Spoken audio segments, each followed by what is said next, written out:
So, Andrew, let's just get to the nuts and bolts of it. Let's start with why you're running.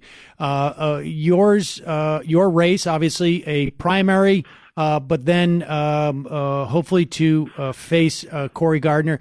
Yours, Colorado is, if the Democrats are going to take the Senate, Colorado is going to be one of the first, or it has to be one of the first seats that they take in this effort. So just give us a sense of why you're running, and then we'll take it from there. Well, you're right. There is no path to a Democratic majority in the Senate that doesn't run through Colorado. Cory's considered one of the, if not the most vulnerable Republicans in the Senate. And I'm running because I'm not content to stand by while more people in the richest nation on the face of the earth struggle or suffer or die on account of problems we can fix. We need a senator who will treat the climate crisis like the emergency it is and end our reliance on fossil fuels. We need somebody who has battled the insurance industry, as I've done for the last 4 years as the president of a mental health organization, and we'll make sure we get a plan of comprehensive coverage for all Americans that doesn't depend on their job or the whims of an insurance company. We need to build an economy that works for everyone. We need to end this epidemic of gun violence, and we need to reform our broken immigration system. And on every single one of those issues, Cory Gardner is part of the problem. Okay, and so give us a sense. Now, you're running in a primary, and so the first order of business is going to be to get the Democratic nomination.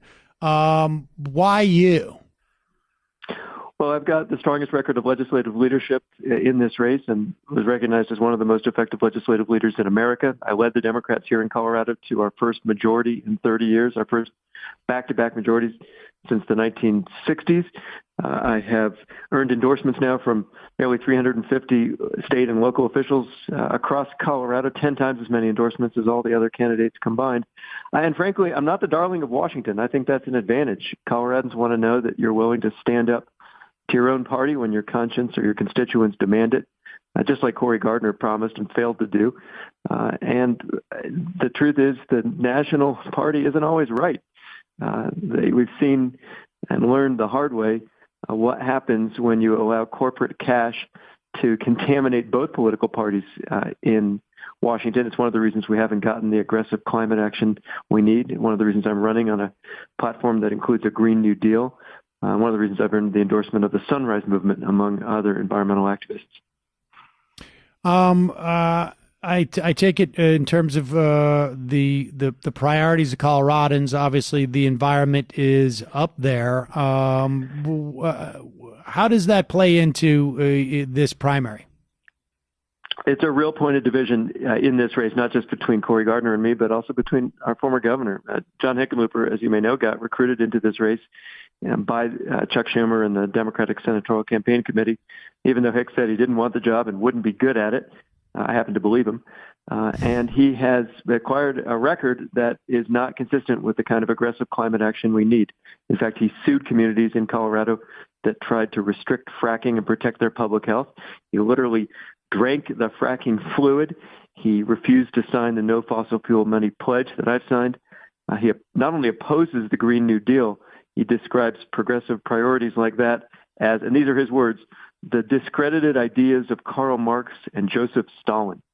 I expected we'd have to fight Republicans like Cory Gardner. I didn't realize we'd have to fight Democrats who are parroting their talking points. I mean, I guess, obviously I'm not from Colorado. I guess the perspectives of Coloradans probably different from mine, but as a progressive, and I look at a guy like Hickenlooper, who is, like you say, the darling of Chuck Schumer and some in the wing, I would say probably the more corporatist wing of the Democratic Party in some respects. I guess my concern, and I want to get your take on this, is that when a guy like Hickenlooper gets the backing of the infrastructure of the Democrats in the Senate, he's going to want the opportunity. There's going to be gives and gets back and forth, and I know that there isn't sort of like a broad acceptance of a very aggressive climate change program across the Democrats. Where does that come in? I mean, when they start to horse trade like that, I mean, you've been in a legislature, you have an understanding of these dynamics. Where does Coloradans end on that exchange? Well, Coloradans end up holding the bag. There's a report out just recently that shows we have some of the worst air pollution in the country. It's in large part the product of the runaway oil and gas production and consumption that Governor Hickenlooper presided over. And you're right, this aggressive approach that we're taking to the climate emergency. And in fact, we put a very provocative ad on our website at andrewromanoff.com if you want to see the stakes. That doesn't sit well with the Schumer crowd or their corporate benefactors. You don't have to be a conspiracy theorist, right, Sam? I mean, you can follow the money and figure out pretty quickly why we haven't taken the climate action we need or made the kind of health care reforms that we need. It's in large part because the lawmakers who are supposed to be regulating those industries instead are subsidized by them. It's all pay to play, and we're paying the price. I mean, one of the things that we saw when the Democrats took over the House was Nancy Pelosi immediately trying to shut down this notion of a Green New Deal. And if the Democrats get the Senate back, what's the opportunity? How does that change the pressure on the House to start to accept that if we have enough, frankly, senators like yourself who are prioritizing something like this? Well, you hit the nail on the head there, Sam, right? It's not enough just to take a majority, although that's key, to hold the House, to flip the Senate, to take the White House. I would argue also to kill the filibuster, which is blocking progress on a lot of these fronts. But we got to make sure that we elect Democrats who bring the courage of our convictions to Washington. And frankly, I take a lot of inspiration from the young folks who are leading this charge. For example, the Sunrise Movement, which, as I mentioned, has endorsed my campaign, has done more to address this climate crisis than most of the adults were paying in Washington. I turned to one of the young people who was leading this charge, and I expressed my admiration. And he turned to me and he said, well, no kidding, Grandpa. He didn't actually say Grandpa. That was just the sentiment. He said, we're going to be here a lot longer than you are. And I think young people understand that. And it's one of the reasons that we need them to put pressure on the folks in Washington, because this change is not going to come from D.C. on its own.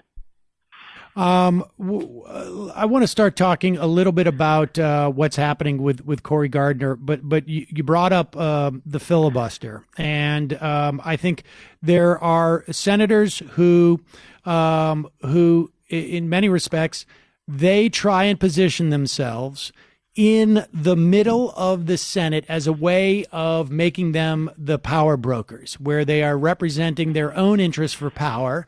I mean, this has just been my observation over the years. They represent themselves and try and put themselves, and if that means thwarting a Democratic majority, they will do that to be the guy that controls the power. And there's several candidates for who those people are going to be in the Senate as they are now. Getting rid of the filibuster strengthens the hand, obviously, of the Democrats because it means that they need less of these people on board. Where do you see, what other reforms do you think needs to happen with the Senate? Are you worried about getting rid of the filibuster? No, and I'll tell you why. I led the House of Representatives in Colorado for 4 years. I was the Speaker of the House here. We don't have a filibuster in the State House or the State Senate. We take up or down votes on bills. One of the reforms, to answer your question, that I would support would be the one that Colorado adopted years ago that says you can't allow the Speaker of the House or the Majority Leader or President of the Senate to just pocket bills that he or she doesn't like. Every bill in Colorado gets a hearing or a vote. The same should be true in the U.S. Senate. Instead of allowing Mitch McConnell to act like a tyrant, he calls himself the Grim Reaper of the Senate and takes it as a compliment. Another reform I'd support, Colorado has passed a sunshine law that says any meeting between two or more lawmakers on an issue of public policy has to be open to the public and the press. So you can't cobble together these backroom deals in the dark of night where nobody is around except the lobbyists and the politicians who are cutting those deals in the first place. I think Colorado has a lot to teach Washington about how to make the legislative process more accountable and more transparent. As you've mentioned, that climate change obviously a huge priority for you, and obviously the clock is ticking, and certainly from Colorado. I mean, there really is few places in the country, I think, where we don't begin to see the implications of this. But of course, we're seeing it all around the world.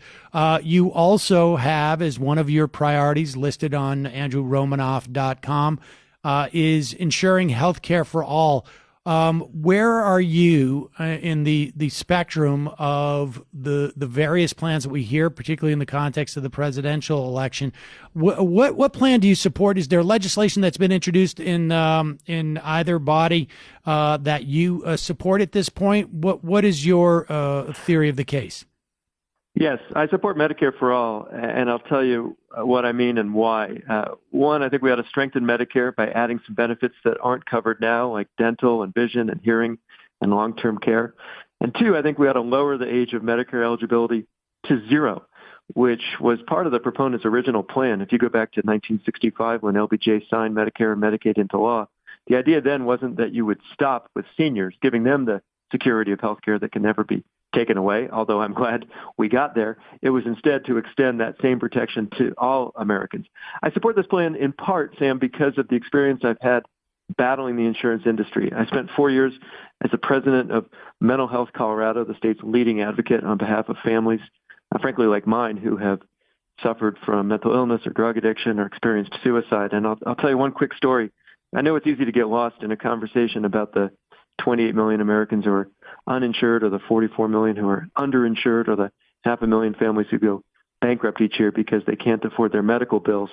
I met a dad whose son had deep depression and then experienced a bout of psychosis. He needed treatment. His dad's insurance plan was supposed to cover it. Most plans, in fact, by law, are required to provide equal coverage for mental and physical care. But when the dad submitted a claim, the insurance company said no. So the dad appealed the decision, and the company said no. This went on for months until his son killed himself at the age of 14. 3 weeks later, his dad got a letter in the mail from the insurance company reversing its decision and agreeing to cover his late son's treatment.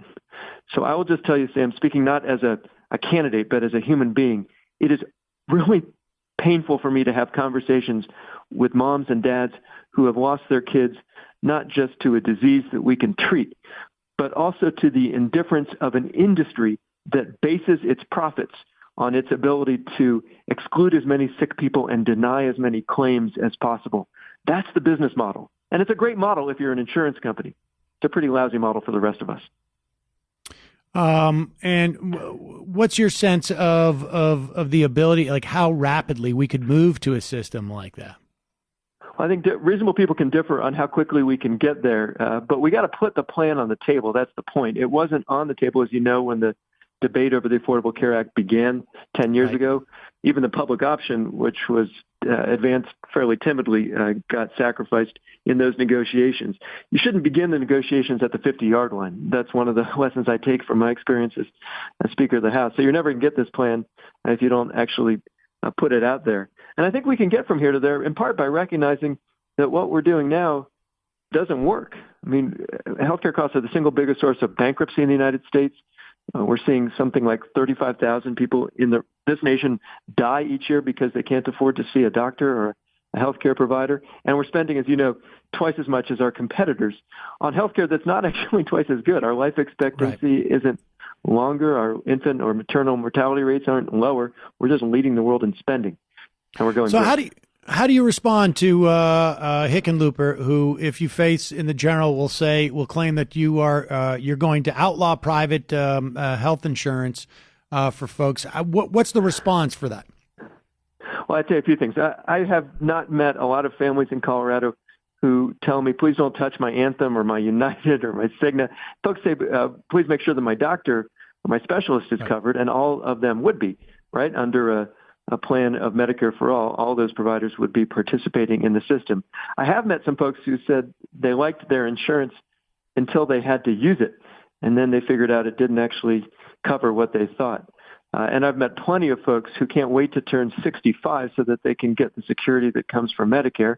On the flip side, I've met young people who just aged out of their parents' plans when they turned 26. Nobody in their right mind would design a system like this from scratch. It's not really a system at all. It's just a patchwork, a crazy quilt that we've assembled. And we're going to need to take on the insurance industry and the drug companies if we want to extend coverage and improve quality and hold down costs, which is the goal of healthcare reform.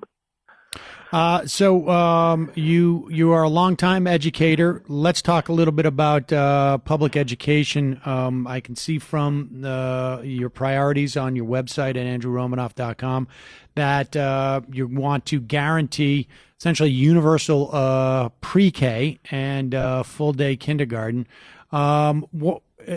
Talk about that briefly, and then let's talk about the other end of the educational, I guess, journey, higher education. Sure, I've met enough elementary school teachers and parents who can tell you that the kids who get the advantage of high-quality early childhood education are more likely to do well in school and less likely to fall behind or drop out. So the advantage of high-quality preschool and full-day kindergarten are obvious and monumental. It's one of the reasons that Governor Polis and the legislature here in Colorado are taking steps in that direction. I think it's a guarantee we ought to extend to all Americans. And it's one of the reasons I fought so hard when I was in the state legislature to increase funding, not just for early childhood education, but for our schools generally, where funding lags the nation. I teamed up with a friend here who was the state treasurer at the time, a woman named Carrie Kennedy, to author the largest investment in school construction in state history. I worked on legislation to improve access to higher education. And I want to make sure that teachers actually get paid what they're worth, because we're losing a lot of good people to that profession because we have shortchanged it or blame them for everything that society itself fails to address. So what does that mean in terms of like tangible plans for higher ed? So the plan I believe we ought to extend says, let's relieve students of that $1.5 trillion of debt they're carrying now, more than credit card debt, more than car loans. It's a huge drag on the economy and the productivity of the country, and obviously on the ability of a young person or even a not so young person who's still saddled under that debt to find a job and buy a home and save enough for retirement. And I think just as we made a commitment in this country that a free education would be available through 12th grade, we need to recognize that a high school diploma is not enough to train someone for the sorts of jobs that the economy is now creating. It doesn't have to be a 4-year degree, because not everybody wants one or gets one or needs one, but it's got to be some kind of post-secondary training. We've been talking to a lot of folks about apprenticeship programs, about community colleges like those in Colorado where I've taught, and about 4-year institutions or beyond. I think we can make that commitment as a country. Several pieces of legislation in Congress that would do it. Obviously, the feds can't pick up the whole tab, and so most of the bills I've seen allow for a state share as well. And to be honest, Colorado needs to do a better job. We fell to something like 49th in the nation in public support for higher education and lost good jobs to other states that more effectively made that investment. We just have a minute left. I think, the importance of having a progressive senator fill one of the seats that hopefully will be taken from a Republican is huge for progressives across the country. What do you need to win at the very least in the primary, and then of course we'll see in the general? We need the resources to win. We're being outspent heavily by not just Cory Gardner's campaign, but by the Schumer gang in D.C. that's bankrolling the opposition. Folks can contribute at andrewromanoff.com. Our polling shows if we win the nomination, we'll win the whole thing. And if we raise enough money to get on TV, we'll win the nomination, because the agenda we're laying out on a lot of the progressive priorities that you've been kind enough to let me describe here, Sam, the Coloradans side with us. They want somebody who will bring not just a set of legislative skills, but also a sense of urgency to the Senate, and who will fight as if our lives depended on it, because they do. Andrew Romanoff, thanks so much for your time today. Really appreciate it.